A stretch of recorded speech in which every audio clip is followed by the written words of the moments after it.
Ingon sila, kini ko ng mga lalaki. Dapat, piliun nila ang babae nga kamao muluto.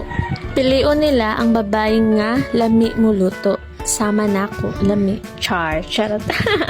Kung saan man daw kung nang pagkagwapa kung dili ka maumuluto, di ba? What's up guys? Naarita karon sa lungsod sa Villaba. Kung diin naadiri ang mga loyal o guwapo o guwapa na naa sa Villaba, magpalit tag sudan guys. Kaya wala na tayo sudan. Sige lang tagkaon ani. Ting panihapon na sa. Sige lang tagkaon ani pero wala na nambok. So, diri dai mi permi palit og mga utanon, sibuyas, kamatis, luya.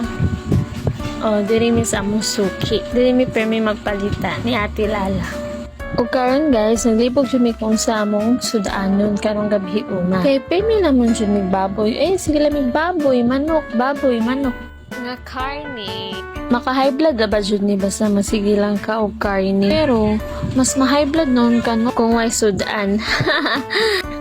Bitaw boys no, dapat mangita siya magbabae nga kamaudjud mo jud. Kanang wife material na lang siya kay once gani uyab dili ka maumuluto, it means pas mo inyong bitok.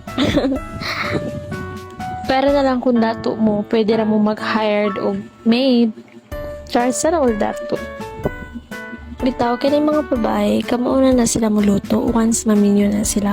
Dapat sila na mismo muluto. Kay gikat sa trabaho ang bana, alangan man ang silingan pa'y magluto. Tawag ko niyo silingan na litere kay magluto direct, di ba? O kini sa mga babae, dapat mamili sa mo lalaki nga kamausad mo luto. Kay once mga anak nga mo, kisa man yung palutuon, di ba? Di man mo kabarog, kay bago ka na.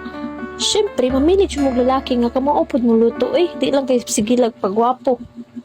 Sama na ako, sige na kong pakit sa social media, pero kamao ko mo luto.